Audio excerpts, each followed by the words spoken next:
about, Tom? We're cheering about the WhiteSpark 22.6 local search rankings. Got published What's the last. WhiteSpark report for those that don't know? It's the super geeky report that doesn't even come out every year because the chap that puts it together, Darren, either thinks, well, does it warrant doing a report every year? You know, is there that much change that happens in a 12-month period? That's a question that I'm going to ask him personally. Or the other way of looking at it is how much time it takes to actually put this together. So this is for the world of local SEO, the world of getting small to medium local businesses to rank in their local area, which is totally different to how you would get a website, a national brand to rank across the nation. Okay, so local search ranking factors, not standard SEO, is basically what we're looking at. And for people that will be watching this, is how can we get your heating business, your plumbing business, your solar business to generate you more low cost leads. That's why we're excited. Yeah. Just a shame that you couldn't hear what's in my ear. Well, in my head, there's now an excited noise going on, and you're going to tell us why you're excited because yeah, I mean, I've watched the video that's on the link, which I'll share, because some of it's quite technical, which I guess you're going to help us de-technical, Yep. demystify the technical, which will be helpful. On your first watch of it or listen to it, has much changed? Yeah. Yeah. Okay. Yeah, and I'm going to have to go back and check when was the last report published, because the last report published said search ranking 22.3, but I think, without checking, I think it came out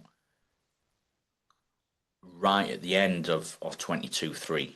So by the time we analysed it, I might be wrong here, it might have come out right at the end of 22. No, the last one was 23. When did we go Oh, to right. Castleton? When did we do that? A Go couple to of years Lassiter? ago. So Yeah, that'll a be couple of years 23. ago. Was that January 23? Yeah, I think so. Yeah, so it'll be released this time, 2022. Right. Yeah. Either way, it's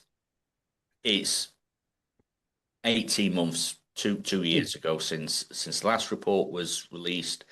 Has a lot changed? Yes. Well, bear in mind, Yes. AI wasn't a thing when it was spoken about before. Well, yeah, I think it just kicked off, but had not penetrated the world. You know, it kind of just went, "Hello, look who's coming." Um, but yeah, so as you can imagine, AI's coming in. But there's a couple of things. So I'll tell you the exciting bit. I've watched it 2.5 times now. I was halfway through watching it for the third time. Bearing in mind that I only clicked on it last night at 10 o'clock. So I watched it before I went to bed. I was watching it this morning when before starting the school run. And then I started watching it when I got to work and started doing the dishes at work. Yeah, so a lot has changed. So are we going to get into it? Yeah? Yeah, you can share screen. So if you want to share anything, you Here we can. go. Vince, feel free to ask questions Okay. on how this will affect your business. So, Rob, wait while you see this. Can't believe I found this last night. Ready? For those that are not aware of last night, Aaron McLeish did his first Business in a Box webinar. So we was on that, and whilst we was on that, and I was playing around in the back end of Zoom, I came across this. There you go. There we go. Look at that. But do you know you can get everyone on the screen as well?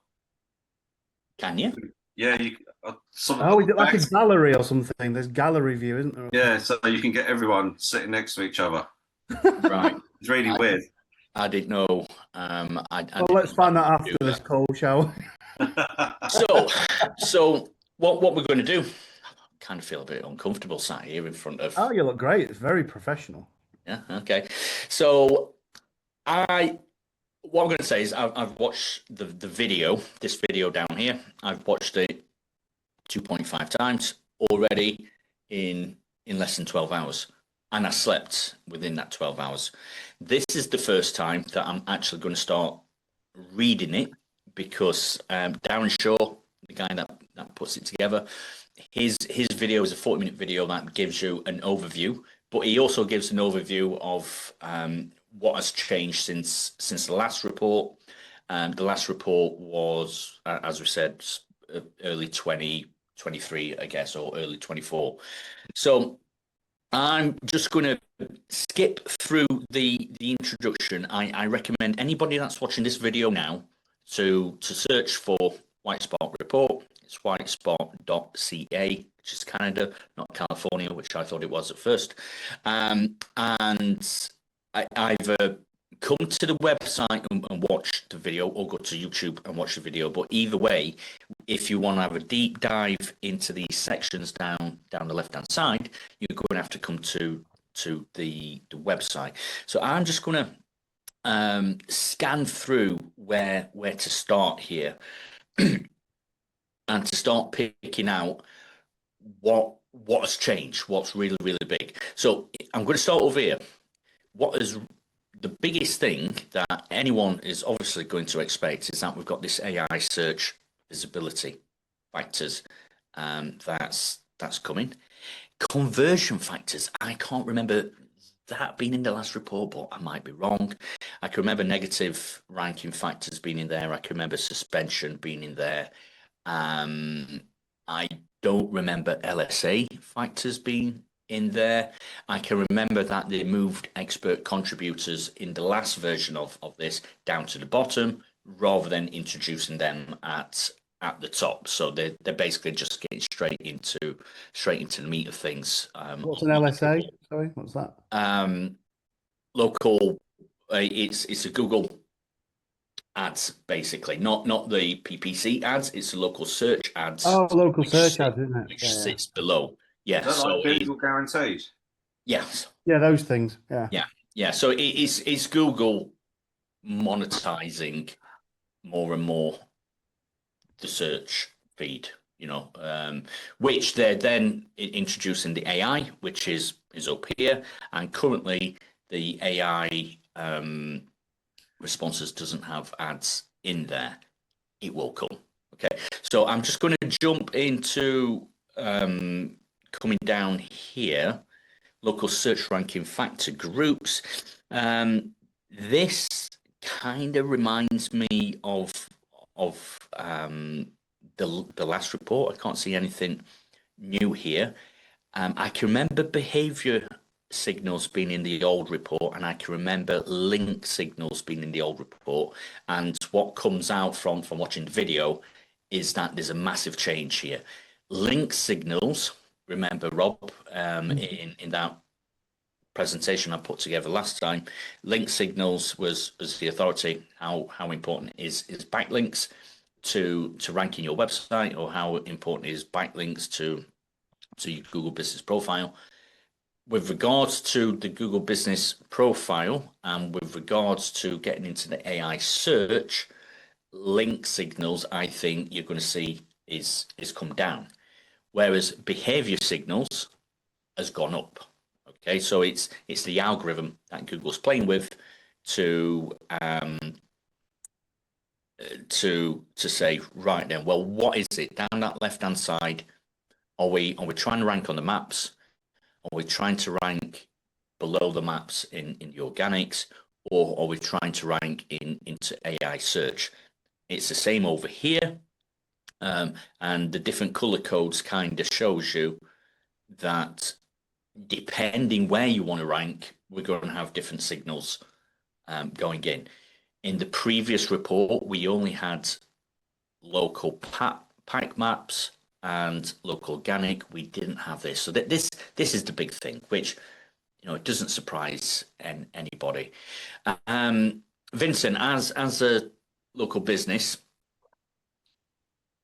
where do you think the importance is for you to be ranking? Well, I would say usually maps as a local business. But yeah, some strange things have been happening recently. There's a particular area in Ealing that I'm ranking on the maps, which I've been trying to for ages and just nothing happening. And then I'm getting loads of calls, especially this week. Yeah, the AI search, one of my web pages come up. I put a blog and it comes up, but it's super specific. So it says how much it costs to replace a boiler in Ealing. My one comes up there. But yeah, I think AI search, there's a lot of people we see online just going, oh, this is how you do it. And it's, you know, I think everyone's just chancing their luck. I don't think many people know how that's the sort of ranking in AI search at the moment. You've got a lot of experts saying, yeah, you can do this, you can do that. It's pay for our course and we'll show you how to do it. And it's like, yeah, it's all. Yeah, I think, and just to kind of point out where I think I'm out with it, because, you know, I consume myself with so much SEO content. I'm certainly listening to more than 10 hours a week for 3-4 years now. Okay, and where I think where a lot of people in the SEO community are sitting on this, and there is a difference between national SEO and local SEO.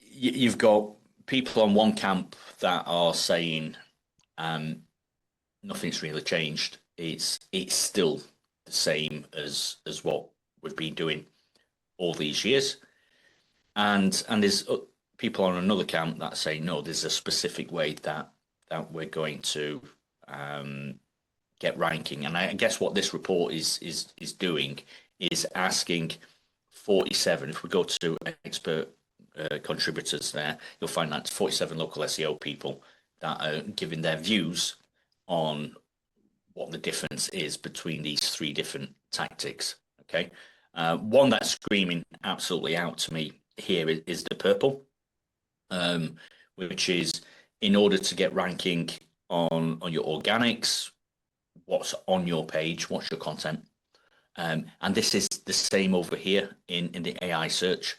So having a kick-ass website still stands that we've got to have a decent website. Okay, what I will add to that, which has nothing to do with this report,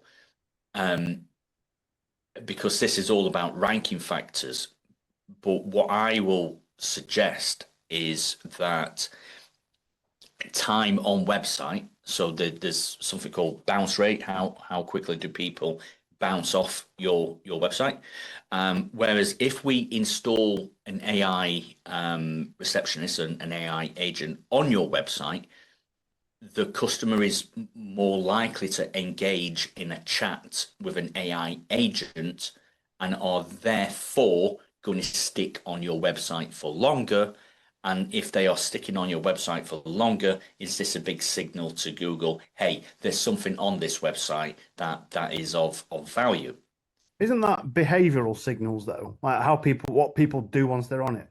Whereas on-page signals is purely what it is. What can Google see? Never mind what people do. What can Google and AI see? Because I've just added them up.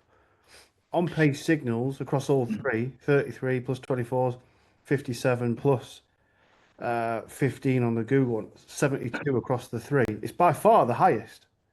There is no, that's 72% across those three, or 72 out of 300. Yeah. There's no other element that adds up to more than 72 across those three. I'm all for this. So as an aggregate, it's saying get the stuff that's on your website. Yeah. Correct. Yeah. Have more content, and that's not publish a load, publish 100 AI generated slop. You know, oh, my website's got 100 blogs that I racked out in a week. We're not bothered about that. It's your main pages, the pages that the humans are actually going to visit. Or the robots, in this case. Yeah. I'm going to go with humans, right? Is the content something that the human is going to find of value to match the reason why they're on your website to start with? And you know, this is the local search ranking factors. Therefore, we're talking about local businesses. We're talking about local plumbers, heating engineers, electricians, solar people. Okay, but let me just finish what I wanted to say here with regarding the AI and the amount of time that people spend on the website is, where does the AI get the information from? Your website, right? So if you stick up a a crappy 5-page website with 300 words on each of them pages, a lot of them words just repeat itself anyway. You know, there's no substance to the website. So if you're going to train your AI on your business and your website doesn't say anything to the AI, your AI is going to be pretty boring. It's not going to have much to say. And then when a human visits your website, your AI is just going to come across as pretty bland, got nothing to say. So I'll just come back to this. What I'm talking about here is nothing to do with local search ranking factors. It's more of a case of, well, how can we train up the AI to help with the conversion, to help with actually getting the customer to give their details and to book in a survey or a service. Okay. Slightly just related to that, what you were saying there, Tom, on that video I watched this morning, he goes on around, and I think Vince is right in a way. No one really knows what AI's algorithm is, so they're kind of guessing a little bit at the moment. But you trust these voices, don't you, from what's been said? They said that AI are looking.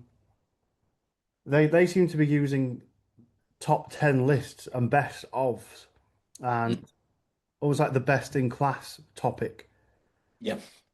To validate who it is they put forward.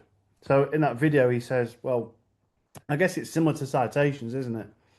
But if there's a local directory that does top 10 of, you should start aiming to get on those more deliberately, especially for AI. But here we go. Them directories are not going to put you onto their top 10. Yeah, exactly. Yeah. So there's the challenge, right? Unless you're paying into their business model. But if you see it as a worthwhile exercise, it's worth contributing potentially. Well, I asked ChatGPT how to rank in ChatGPT, and it just gave me back a list of stuff like check a trade, and I was like, surely that can't be right. And then I asked it again, and it gave me a complete different answer. And then when I started questioning it, it was going, yeah, you're totally right. I don't have that information. It's like, it doesn't know. From what I've been told, it's more sort of, from what I've read and what I've watched a few things, it's more about, is your content conversational? People are asking the question and you're answering the question they're asking. And it seems to be putting that forward. But that is changing all the time. So it's hard to say until there's some sort of definitive. But it seems a bit strange they're not sort of putting out there what is required. But the thing is, Vince, right? Because I know that you absorb a lot of content as well. Too much. Yeah. But this is the second time you've been on a call with me in 14 hours. Yeah, we said goodbye, didn't we, at 8:30 last night? Yeah. So what you're consuming, I'm just going to say you're like a regular trades person. You're not, because you've got an appetite for learning above and beyond, right? But if your appetite for learning is above and beyond your average tradesperson. I think your average tradesperson, if they have any interest in marketing or SEO for their heating business, is getting, 50%, 25% of the information that you're taking on board. But I'm throwing this back at you because what you've just said there to me is not looking at the subtle differences between this is local SEO and this is national SEO. So when you're talking how people are wanting to get into the LLMs, wanting to get into ChatGPT and into Gemini, a lot of the content that they're putting out is this is for national SEO, and it's just a total different. It's a different ball game for local SEO, right? That I've and Rob at the start of this call was said. There's people in one camp that said nothing has changed, and I've been saying this for years. What you do for national SEO and what you do for local SEO are a different ball game. We've got one partner. We're looking at his data just yesterday in Google Search Console, right? And the number of hits last winter compared to going into this winter has come down, right? So as said person is paying us for SEO, there's a question there of, well, why is the number of people that have visited the website going down? I went, no. Look at them pages, the local pages, they're going up. Look at that page that was getting 1,000 hits, whatever. Let's look closely at that. That's a national blog. That is a national search query that people right across the UK may be asking about how to do X with their boiler, right? And the hits are going down on that. That wasn't a blog that we created for them. We're concerned about getting local traffic, not answering, coming back to your point there, Vince, not answering questions that people might have in natural language. We're looking for local traffic. There's a difference. It's a subtlety. Don't go after the big numbers. Go after the people that are ready to buy from you this week. Yeah. Let's come back on to the share. So I'm not sure how long we're going to be. What time did we start this? About 22. It's cool. Yeah, I'm going to come on to this, but I'm not going to put me in the front because I felt awkward. Okay. Let's come back over here. And am I back on a share now? Yeah. Yeah. Right. Let's jump down and let's try to pick out some good things. Right. So G&B signals a little bit higher than last year. We're looking at this purple line here. And this year is slightly higher. Review signals, Bush. So reviews are more important than ever.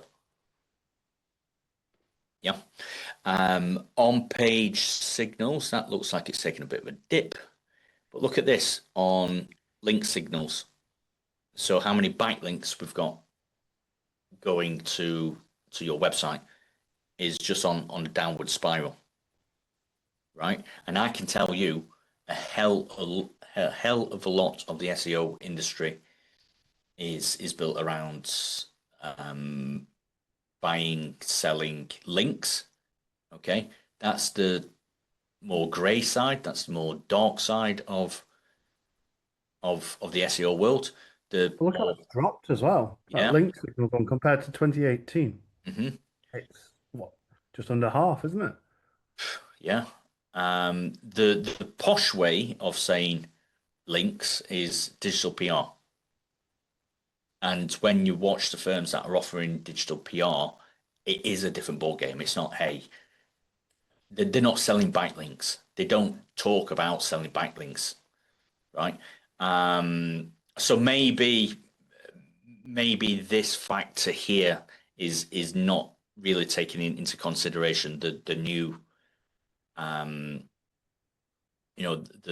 new way of putting forward. Well, we're not selling links. We are selling digital PR, And there's people in the digital PR world that are talking about, well, we don't even put a backlink on it anymore. We just talk about your business, and that creates a signal to the LLMs. Behavior signals is steady here. Citation signals gone down. So citations, no, I think we're going to see that the citations actually goes up on the AI search visibility, and I think we're going to see that it goes up. No, I think it's just on this AI search as per video from Darren. Personalization is not really a mover. Look at his social signals here, right? It doesn't seem to have any other bars.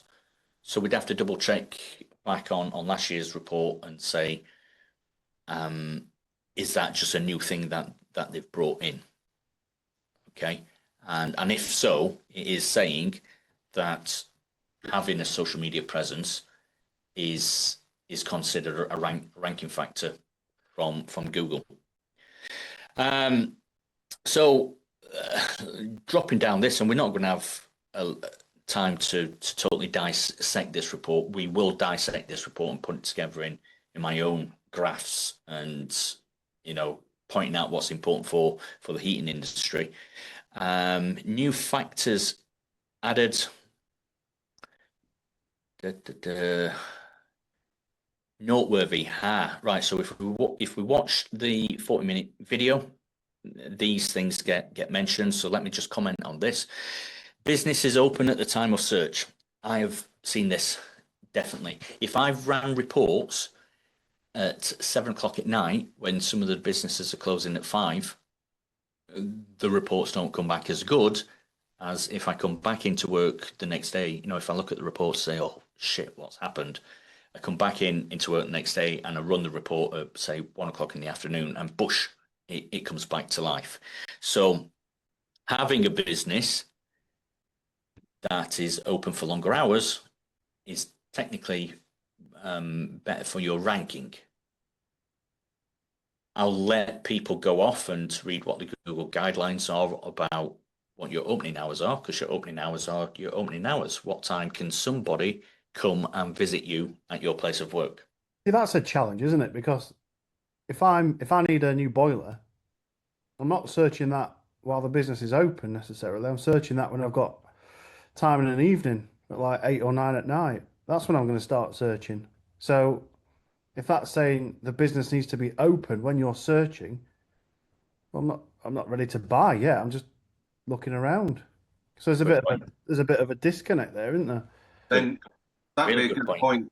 That'd be a good point for the actual website having the AI then, wouldn't it? Because yeah, but that doesn't mean you're website. open. It doesn't mean I can visit you. I can't call you. Does it? Does an AI mean you're open 24/7? Well, it's answering the questions of the person, and also phone calls. The phones will be answered. The phone can be answered. Right. If you watch further into the video, it's a 40-minute video, but towards the back end, Darren comments about service area businesses, i.e., you don't have a shop location for someone to come and visit you in your opening hours. If you're a service area business, tradesperson working from home or working in the van, then what time are you going to pick up the phone? That's legit. So service area businesses have a massive disadvantage in regards to getting better rankings, but they have an advantage in the fact that they technically are open for longer hours. Who would I side with? Given a choice, you would have an office that customers can come and visit you and just have long opening hours.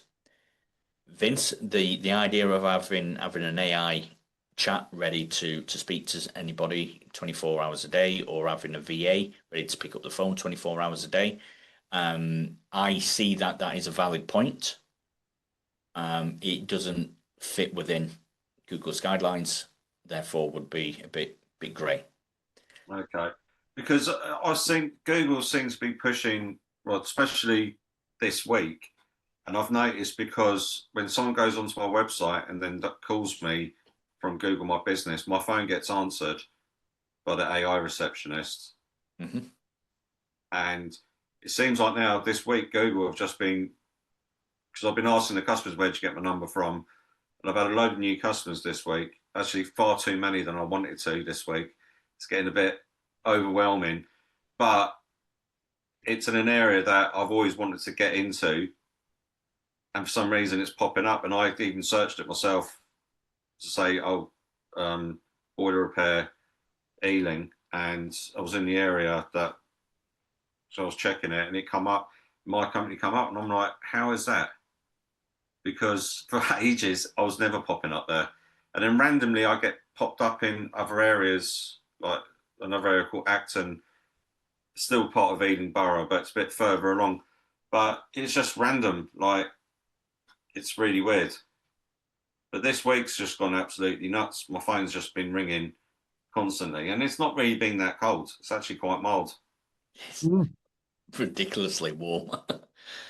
Yeah, I had the sweat on 2 days in a row walking to school. It's absolutely crazy weather.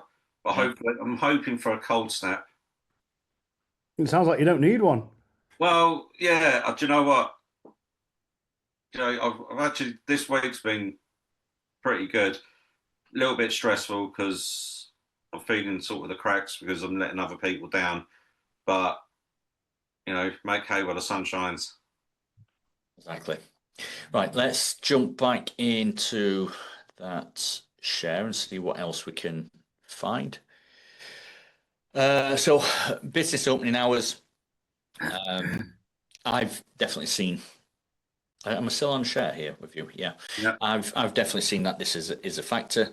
Address showing on Google Business Profile, i.e., that you're not an SAB, that's gone up to number 7. I've been seeing this for some time, and what I can say is you see all over the Facebook communities of people saying since they moved house, their Google's been suspended, and then they get it put back on, and they're just not ranking anymore. I can tell you about one person that we're working with who it actually got suspended whilst working with us, and we just couldn't get it anywhere near back to what it was. He still ranks really well outside of the city, but he just got absolutely no chance of ranking into the city, which is another factor that will come in the report. Another one that we've seen though, he did have the address showing, then he got, I don't know if he got suspended actually, but he changed to, he moved house and he changed to a service area business. His rankings tanked, and it took us 4 or 5 months maybe to get him back to where he was. But you're looking at his situation, and he ranks right across the one side of the city. He lives outside of the city, and he ranks down one side of the city, but he cannot possibly rank into the city. Again, that's just another factor that will come in down here. But the key part of this is SABs, service area businesses, are limited in what they can do. So there's a real argument of, if you want more local organic work, there's a real argument to actually having an office to set your business up, right? Which costs money. Or the opposite to that is, well, if you don't want to pay for an office, are you going to pay Google for LSAs or PPC? There was there is an example in that video that's on this report around that, saying that he knows a guy that moved to the desert but served the city, therefore needed to be a service area business. And he said he's seen it where businesses rankings tank, as you say, but Google needs an address to anchor that business to, so it goes back to the last known address. So he says they're probably ranking in a place that they were originally until they went to a service area business, which is a bit of a bugger, really, isn't it? Because there's no fix. It's and I'm shocked that they're still letting it happen. It's not perfect. Well, far from it. It seems far from it. That's. But the thing is, let's look at it from a business perspective. From Google, is Google the richest company on the planet? Probably one of Musk's very soon. But yeah, it's up there. Anyway, it's daft rich, you know. Um, so if we're looking at it from a business point of view, they will invest their money into how they make more money as a business, and the how they don't make money is a nice to have. Yes, we would like to be the Google that we were, but we have to make money and we have to compete. Now, where Google sat nicely on its perch of being whatever the percentage was, 90%, 93% of all search happened on Google, they just carried that title for whatever it were, 10, 15 years, and now they're under threat. So if Google as a company organization is to keep its position, they have to make money, and they're going to prioritize where they make money as opposed to where they don't make money, unfortunately. Yeah. So the old word, pay to play is coming in more and more. So this whole thing about local search, local SEO, which for years I've said hands down is your best investment for ROI, long-term ROI. Make the most of what you can get for free. I still stand by that, but I can see that the percentages are starting to slide now. And maybe in the near future, I'll be saying, well, the best investment is in the website, because it's your website, it's the information that's on your website that helps with your organic ranking. It helps with your customer service. It helps with your sales to your customers. It helps with training your AI. It helps with whatever you do. You are most likely going to point your social media or your ads towards your website. So there's a real strong argument here. Is improving on local SEO going to be as important as improving on your website? And there's all sorts of complicated factors to say, well, just because you got a website, pretty 20-page website that says everything that it needs to do, but it's not ranking or it's not getting any traffic, well, great, you've got a 20-page website that's not doing anything. It's like having a shiny car on the drive that's got no fuel.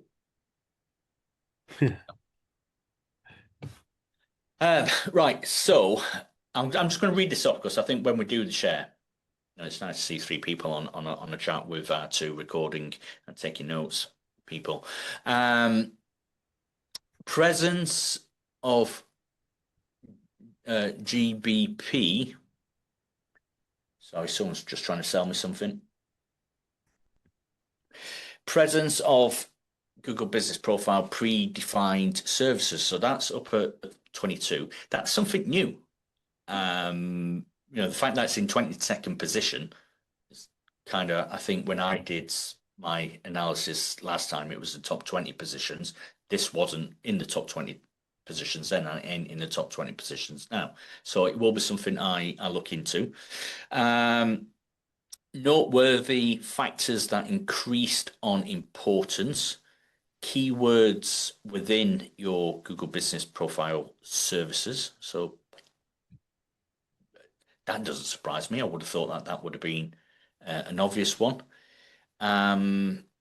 Proper hours set on Google Business Profile. Well, that kind of comes in with what we were saying above.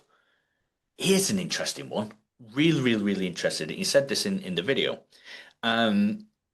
In-store visits tracked by Android and Google Maps. Yeah, I know. I heard that. Wow. So the connecting experience. So if your cafe or your sandwich shop gets rammed, they know people are there. So I was thinking about it when I heard that on the video. I thought, well, is this a way of tracking those where they say you're a business, but you're actually not? Oh, sorry. So therefore, it's pushing people into service area business because it'll punish you because you're an address, but no one ever freaking visits. Yeah, but everybody else has still got their addresses showing. I think Google's got to really play around with the algorithm to fix that. Okay, but if you stop thinking, if you stop looking through the eyes of a heating business or as a electrician, as a service area business, and you start looking through the eyes of the cafe 4 doors up, yeah, or the car garage, Rob, 3 doors up, Mm. So car repair or MOT garage in Sheffield, and it's tracking how many phones go to the garage. It's tracking how many people, how many mums are sat there at 9:30 after the school run in the cafe next door. That's what we're looking That's at. mad, that, isn't it? Yeah, yeah. It's really, really interesting. I find it a Really, bit really, really invasive, that one, interesting. actually. It's tracking how many devices show up. I think it's a bit. What have you got an iPhone? They're going to be picking that up. I'm on Samsung, Android. Oh, Right. But Okay. Google still knows, doesn't it? It still knows where you are. Putting the Apple Android argument to one side for a moment. So I don't think we need to carry on too much in this video. We're just kind of pointing out, the fact that this report is out and we're going to analyze it more in the next couple of weeks. So factors that have gone down. Internal links. It's gone down to 65 or it's gone down 65 places. Let's see if I press that arrow. Okay, oh, right, yeah. So it dropped in importance from number 45 before, it was number 45 before, and now it's 110. Down. So internal links from the Google Business Profile landing page, let me translate that, your homepage. Get this shared again, Tom, so people can see it. Yeah. Okay.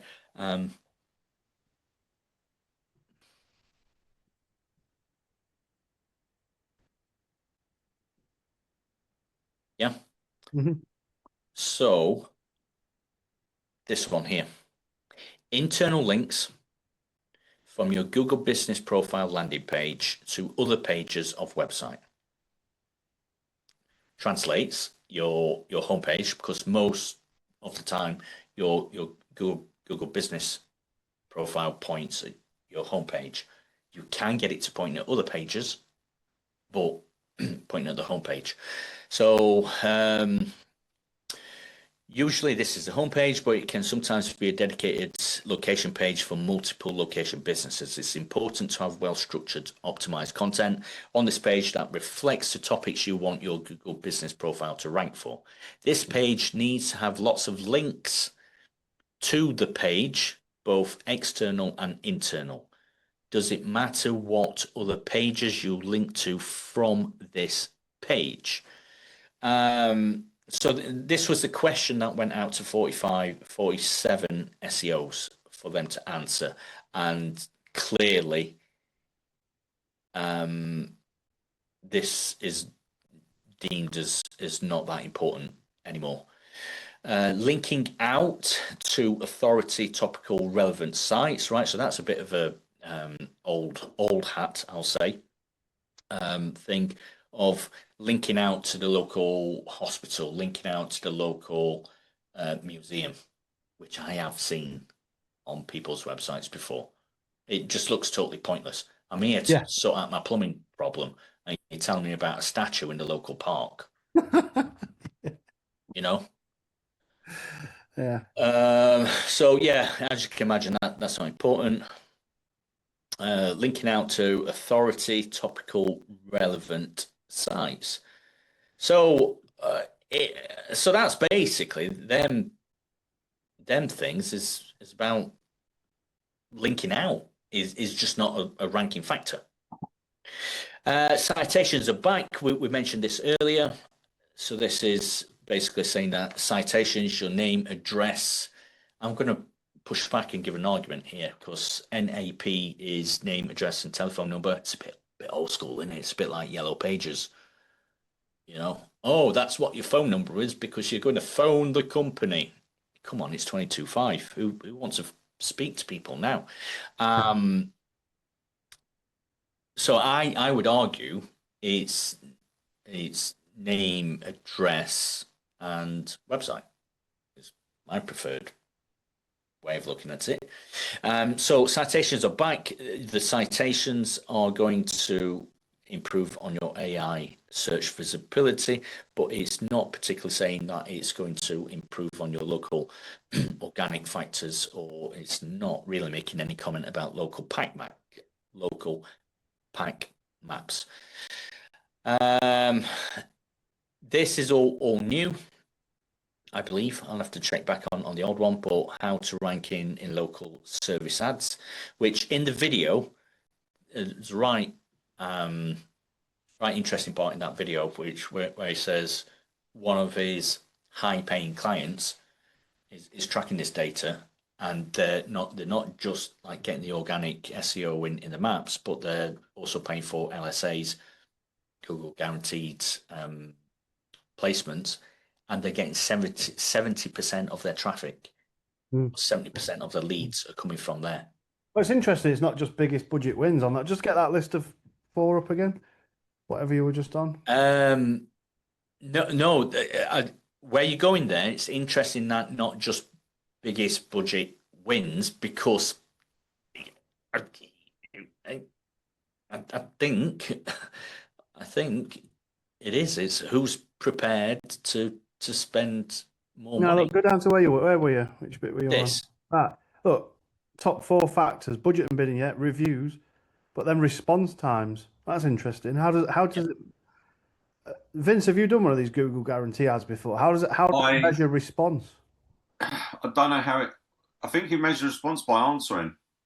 Because if you don't answer, you just get a notification saying you haven't answered the phone. There's someone waiting to contact you. That could be an AI or something. Immediate response.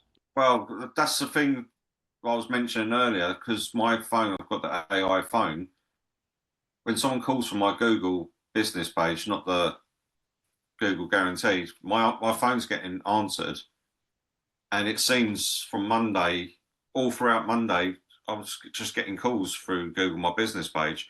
I don't know if that's because my phone was getting answered straight away, and they don't know it's an AI receptionist. They just see it's a phone number, it's been phoned through, it's been answered, and that customer probably hasn't then searched someone else. So I don't know if they linked that to say that call was answered, because it's been called through the website, because it says call now. So I don't know if they've tracked that and thought, well, look, this person's answering the phone. You know, it's just something I was thinking maybe that's what's happened, because I've never got that many calls in a day through Google My Business. Because I was asking, well, where'd you get my number from? I said I did a search on Google and you come up. I think, when this Google guarantee thing came out, or LSAs, oh God, it's got to be 4 years ago now, 5 years ago, it's some time ago. There was a lot of people within our network, within the heating world, that was basically saying, no, it's just fucking trash. It's just giving you a lot of bad leads. And then more recently, you hear people saying just get negative reviews on it. And kind of looking into it and looking at the, understanding the type of client, the type of customer that is going to click often on on the on whatever is the first thing they see. It's people that have got an emergency. And the issue within our industry is a lot of heating engineers are booked up. So they don't have the capacity to deal with an emergency. Yeah. Hence why LSAs are just not working for them, or it's just giving you crap leads. Whereas I've got one partner who spends a hell of a lot of money with a well-known lead generation company, and he's geared up for this type of work, right? So I'm trying to get him to say, here, why don't we put some money here? But you do hear other people saying, well, if it's costing you £30 a lead and you're only making 70 quid on top of it, is it worth it? Every business is different. Mm-hmm. I mean, when I used Google Guaranteed, I think it was sort of early when it first came out. Yeah, I was just getting loads. I mean, I was getting people phoning me up saying, "Is it work?" Other companies saying, "Is it working for you? Is it worth it?" And I'm like, "No, I'm paying for this call now." It's like, why are you phoning me? But I got a lot of rubbish. But then I think the way they ran it through the maps, and then there was a dedicated app for Google Guaranteed, but you couldn't use it on the phone to put pictures on. You had to log in, and it was just like too much. And there was no clear indication how it worked. I think when they first released it, it was a bit shit. But they've been sending me emails recently to set it up. But my only issue with that is that time I got like 12 one-star reviews within a couple of days. And it's taken me 2 years to get them all off. I mean, one of the reviews said my food service was terrible. And I was like, what? Quite clearly that's a fake review. And that was the review they wouldn't take down. They said, no, we can't take this review down because it's from a trusted review. I went, yeah, but I do not serve food. I'm a plumbing business. I was going, and quite rightly, my food service is probably terrible because I don't serve it. But, that's only just, I think, within the last month or so come down. And it's just like, Google they must be able to see it saying, why has he just got 10 reviews straight through now? So bad out of nowhere, and then it stops.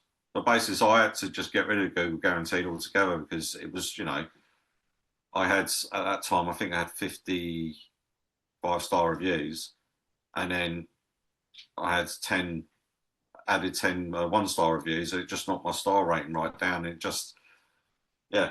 But it's other companies, just agencies going, right, we can get you to the top of Google Guaranteed.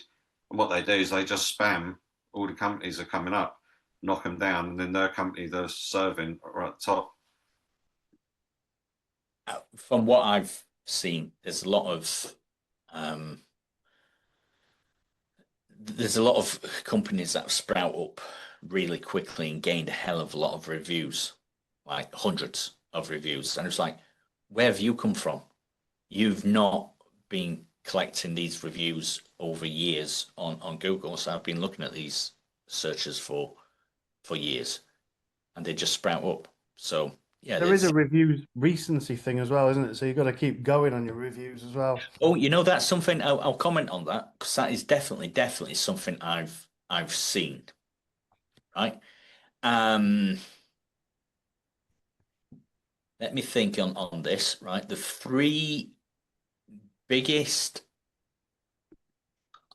local companies that I'm working with, the three biggest teams that do have an element of in-house office staff that just so happens to be getting a consistent flow of reviews. They're all absolutely smashing it and ranking. Yeah. So for me, it just signs, even though you've got 100, 500, 300 reviews, you've got to build it in as an automated step, as a process step. Don't forget, I've got enough now. I think Google will see because everyone's got enough, but it's about who's active, isn't it, and who's playing their game. And I think that recency thing is going to be important. No, that was part of the check trade algorithm Yeah, 20, you had to keep going, didn't you? You had to keep feeding. 2018. Yeah. And for a lot of small businesses at the time, they couldn't keep up with the big businesses Yeah, on check trade, that have, basically got a team on it for chasing reviews and that's interesting. Yeah, so the little ones got drowned yeah. out. Yeah. Yeah, exactly. So I can remember, I was on the members board for Check Trade, and I can remember, people that work there basically saying, look, this is a problem. We're aware of what the problem is, and we're going to change the algorithm to give less favor to the bigger companies who are just able to jump on these reviews. It didn't stop the fact that they were not going to change the algorithm the way that they wanted to do it with the most recent reviews is what pops up. They were going to do it. They were just trying to change the weight of it. But now we can see that this is coming through to Google. Mm. Now, but the thing is, Google has lots of different factors.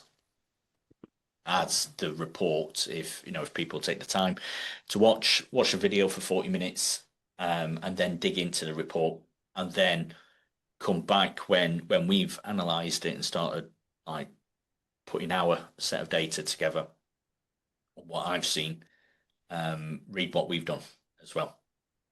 Yeah, I think that's a nice time to call it a day, Rob. Yeah, yeah, happy Yeah, to. as Been, an overview of what's in there. are you I've going to do some videos around it? Are you going to do some uh, little snippets? absolutely. The report is so big, and you know me, I'm a visual person. Um, I could just do reports. I'm scanning this at the moment. I think I'll just share it for a second, one last time. Um, I could go through this live on screen. If you've got all these sections down here, 1, 2, 3, 4, 5, 6, 7. Yes, I can't comment on experts, contributors. Maybe Q&A if we had a live call, we could do that. But the ones above it, I can't talk about that because that's not a service that we currently offer. But 1, 2, 3, 4, 5, 6. There's effectively there's 6 videos right there. That's a lot of content. That's a lot Mm. of me saying what I've seen happen. So no way can we get it all into one video.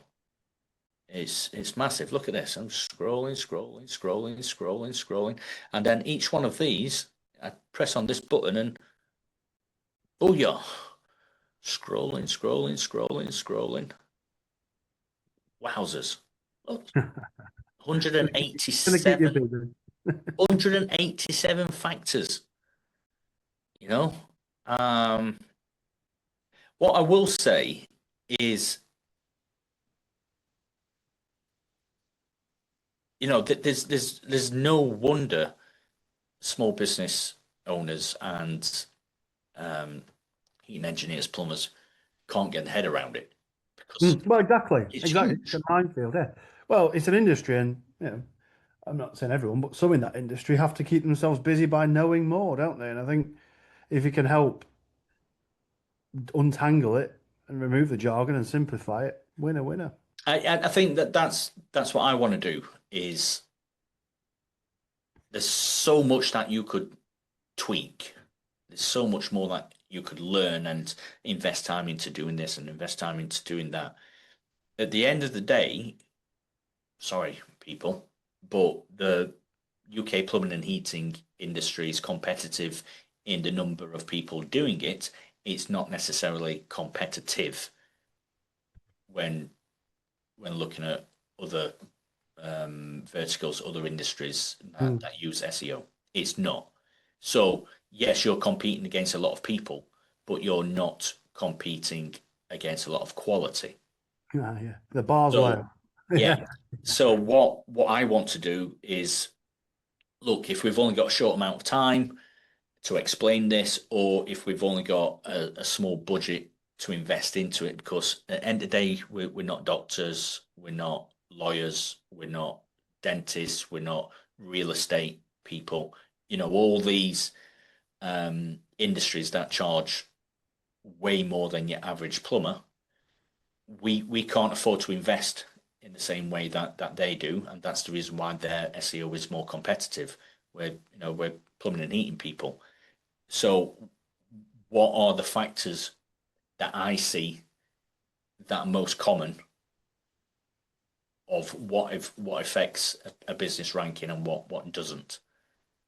I will lean heavily into this report, but the last time I've deep dived it on the last two reports, and each time I find little bits, and I'm like, yeah, right. I can see why that works for other industries, but for our industry, I'd put more leaning on this because there's a reason for that. Yeah. So I think that's a good time to call it off. Rob. Yep, happy. Vince, all good? Yeah, all good.